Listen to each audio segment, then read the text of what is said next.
एक और बड़ी खबर की ओर रुक कर लेते हैं। देहरादून से एक और बड़ी खबर यहां पर सामने आ रही है, जहां लखपति बनती दीदिया कार्यक्रम का आयोजन किया जा रहा है। आपको बता दें कि 7 जनवरी को देहरादून में कार्यक्रम का आयोजन होगा, जहां ग्रामीण विकास विभाग कार्यक्रम आयोजित करेगी। साथ ही केंद्र ने भी लखपति दीदी बनाने का लक्ष्य बढ़ाया है। देखिए, अगर ये आइडिया अगर एक तरीके से देखा जाए तो ये मध्य प्रदेश से आए, जहां मध्य प्रदेश में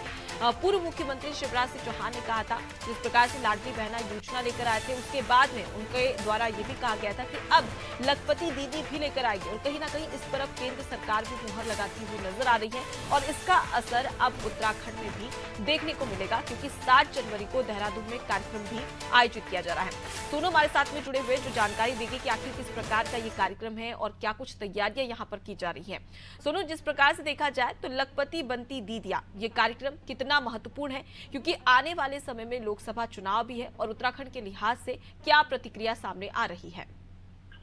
देखिए, इस कार्यक्रम को आयोजित करने का उद्देश्य सिर्फ और सिर्फ महिलाओं की आर्थिक स्थिति को मजबूत करना है। और यही वजह है कि जो पर्वतीय क्षेत्रों की महिलाएं हैं, उनको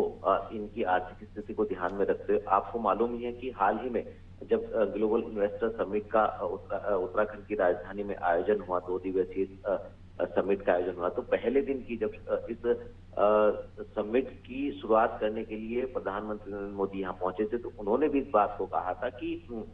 उनका एक संकल्प है, और संकल्प ये है कि केंद्र से लेकर राज्यों तक जो तमाम मातृशक्ति है उसका उत्थान कैसे किया जा सकता है और उनकी आर्थिक को कैसे सशक्त बनाया जा सकता है। तो उसी परिप्रेक्ष्य में हम इसको देख सकते हैं।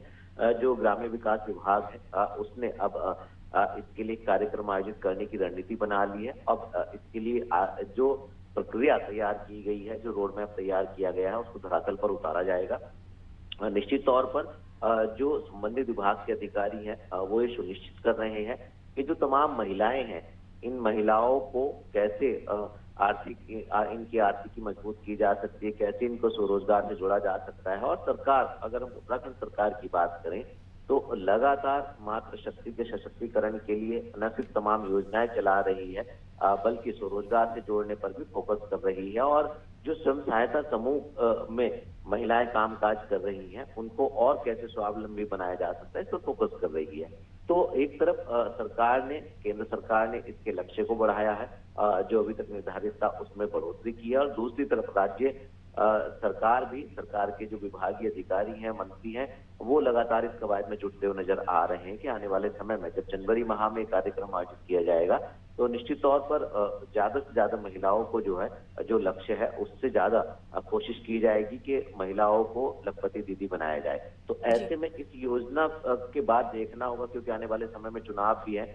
इस योजना का वास्तव में सरकार को और बीजेपी को कितना लाभ मिलने वाला है। इसके साथ साथ जो महिलाएं हैं वो वास्तव में कितना आर्थिक रूप से मजबूत हो पाएंगी, ये देखना होगा। और जो लक्ष्य केंद्र सरकार ने निर्धारित किया है, क्या राज्य सरकार के जो संबंधित विभागीय अधिकारी हैं, मंत्री हैं, वो इस लक्ष्य को पूरा कर पाएंगे। ये तमाम ऐसे पहलू हैं जिनकी वास्तविक तस्वीर जो है वो आने वाले समय में साफ हो पाएगी। जी, तो एक बड़ा लक्ष्य यहाँ पर केंद्र सरकार और राज्य सरकार की ओर से रखा गया है सोनू, लखपति बनाने का, कि तमाम जो प्रदेश की और देश की जो नारियां हैं उन्हें लखपति बनाया जाए। अब ऐसे में क्या सरकार की ओर से कोई क्राइटेरिया सेट किया गया है, कोई रोड मैप बनाया गया है, जिसके मद्देनजर तमाम जो देश की महिलाएं हैं उन्हें लखपति बनाया जाएगा?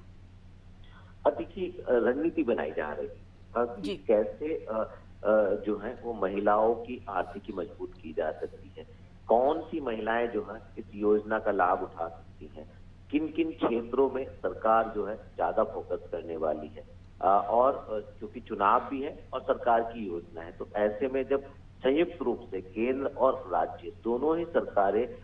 महिलाओं के उत्थान की बात कर रही है, मातृशक्ति के सशक्तिकरण की बात कर रही है, लखपति दीदी के नाम से इस योजना को धरातल पर उतार के अपने लक्ष्य को पूरा करने की कोशिश कर रही है, तो निश्चित तौर पर कहीं ना कहीं जो महिलाएं हैं उनको फायदा तो होगा ही होगा, लेकिन इसके जो क्राइटेरिया है वो क्या होंगे और किन क्षेत्रों में सरकार ज्यादा फोकस करेगी। खास तौर पर पर्वतीय क्षेत्र जो है, सीमांत एरिया है, वो और जो दूसरे इलाके हैं उन क्षेत्रों में